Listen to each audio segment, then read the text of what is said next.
ఇక విజయవాడ వరద బాధితుల కోసం అన్ని జిల్లాల నుంచి అధికారులు ఆహారం సరఫరా చేస్తున్నారు. ఇదే క్రమంలో ఏలూరు జిల్లా నుండి ఫుడ్ ని తరలించారు.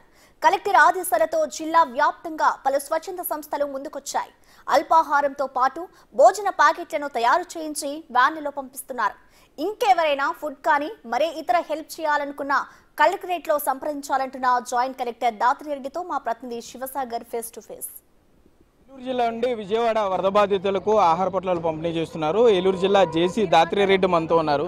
మేడం, ఏంటి ఏలూరు జిల్లా నుండి మొత్తం ఎన్ని ప్యాకెట్స్ ఏమేమి పంపిస్తున్నారు? సో మన ఏలూరు జిల్లా నుంచి నిన్న చూసుకున్నట్లయితే రోజు మొత్తం బ్రేక్ఫాస్ట్, లంచ్, డిన్నర్ కలిపి 1,20,000 ప్యాకెట్లు వెళ్ళాయి. ఈ రోజు లంచ్ టైంకే మనం 1,25,000 ప్యాకెట్లు పంపిస్తున్నాము, బ్రేక్ఫాస్ట్ లంచ్ కలిపి. ఇప్పుడు ఇక్కడ ఉన్నది మాత్రం రైస్ మిల్లర్స్ అసోసియేషన్ నుంచి ఒక 20,000 వాళ్ళు ప్యాకెట్స్ సిద్ధం చేసి వాళ్ళే వండి ప్యాకింగ్ చేసి పంపిస్తున్నారు. దానికోసం ఇక్కడ ఉన్నాం.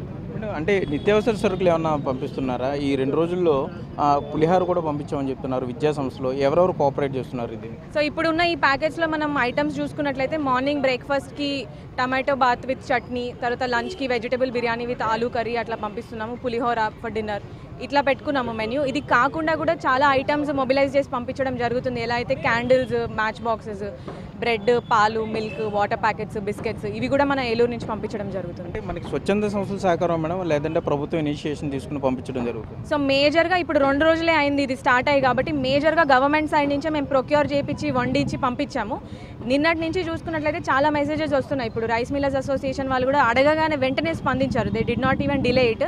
అలానే మన మార్నింగ్ మానవత అనే ఎన్జిఓ ఒకరు, సీనియర్ సిటిజన్స్ అసోసియేషన్ ఒకరు, ఒక 1000 ప్యాకెట్స్ వాళ్ళకి ఎంత అవుతే అంత. నిన్న చూసుకున్నట్లయితే సత్యసాయి ట్రస్ట్ వాళ్ళు ఇలా ఇది ఏలూరులో నుంచి వెళ్ళింది. అలానే డిఫరెంట్ మండల్స్లో కూడా చిన్న చిన్న ఎన్జిఓస్, సివిల్ సొసైటీ గ్రూప్స్ కూడా మాకు మెసేజ్ పెడుతున్నారు. ఇట్లా ఉన్నాయి మేడం, మా దగ్గర ఇన్ని బస్తాలు బియ్యం ఉంది, లేదా ఇన్ని ప్యాకెట్స్ ఫుడ్ ఉంది, ఎవరికి ఇవ్వాలి, ఎట్లా ఇవ్వాలని.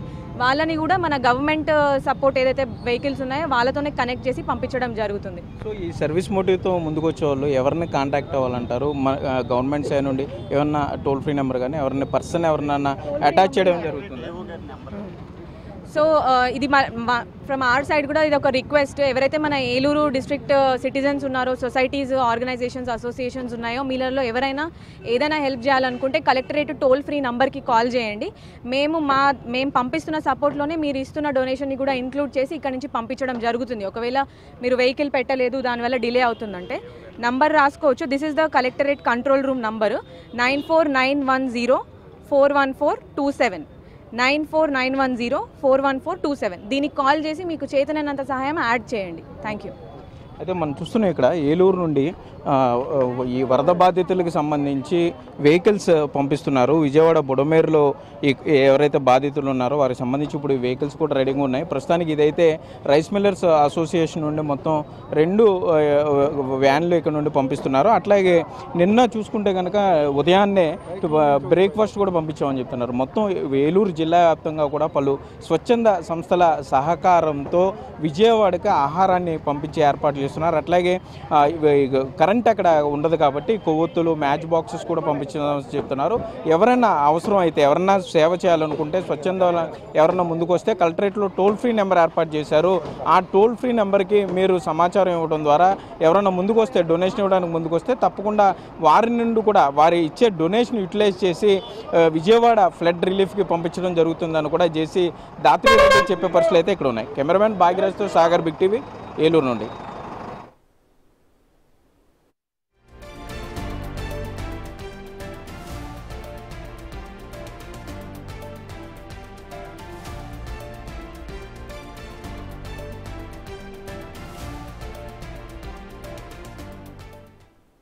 వరద ప్రాంతాల్లో అయితే సీఎం చంద్రబాబు పర్యటిస్తున్నారు. దాదాపు వాళ్ళకి వరద బాధితుల్లో ఎవరైతే చిక్కుకున్నారో బాధితులందరి దగ్గరికి ఇంటింటికి వెళ్లి వాళ్ళని పరామర్శిస్తున్నారు సీఎం.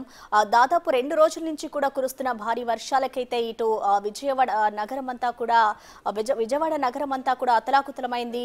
బాధితులకి భరోసా ఇచ్చేందుకు అయితే చంద్రబాబు నాయుడు స్వయంగా రంగంలోకి దిగి ఆయన అందరికీ ఆహార ప్యాకెట్లు అందుతున్నాయా, అక్కడికి సంబంధించిన ఫుడ్ సరఫరా ఎలా ఉంది అనే దానిపై కూడా స్వయంగా చంద్రబాబు నాయుడే రంగంలోకి దిగి అడిగి వెళ్తున్న పరిస్థితి నెలకొంది. ఇప్పుడు ఎప్పుడైతే వరదలు ప్రారంభమయ్యాయో అప్పటి నుంచి కూడా ఆయన కంటి మీద కునుకు లేకుండా స్వయంగా ఆయనే రంగంలోకి దిగి ప్రతి వరద ప్రాంతాన్ని కూడా సందర్శిస్తున్నారు. ఇటు జేసీబీలో కానివచ్చు, అలాగే వరదల్లో ఎవరైతే చిక్కుకున్నారో వాళ్ళందరి దగ్గరికి వెళ్ళి కూడా స్వయంగా ఆయన అడిగి తెలుసుకున్న పరిస్థితి అయితే ప్రస్తుతం అక్కడ నెలకొంది. మరొకసారి చంద్రబాబు నాయుడు వరద ప్రాంతాల్లో అయితే పర్యటిస్తున్నారు. వారికి ఎప్పటికప్పుడు స్వచ్ఛంద సంస్థలు ముందుకొచ్చి కూడా కొంతమంది ఆహార ప్యాకెట్లను పంపిణీ చేస్తున్నారు. అదేవిధంగా ఇటు గవర్నమెంట్ కూడా ప్రతి ఒక్క ఏరియాలో ఏదైతే వరద ఎక్కువగా ఉందో ఆ ఏరియాస్ అన్నిటిని కూడా రివ్యూ చేస్తుంది సీఎం చంద్రబాబు ప్రభుత్వం. ఇటు అధికారులు కూడా ఎప్పటికప్పుడు వాళ్ళ పర్యవేక్షణలో ఉండాలి, అధికారులు కూడా హెల్ప్ చేయాలి అంటూ కూడా ఇటు సీఎం ఆదేశించడం జరిగింది. అదేవిధంగా ఇటు సీఎం కూడా ఇటు విజయవాడ ప్రాంతాల అన్నిటినీ కూడా సందర్శిస్తున్నారు. వరద బాధితులకి నేను అండగా ఉంటాను అంటూ కూడా ఆయన హామీ ఇవ్వడం జరుగుతోంది.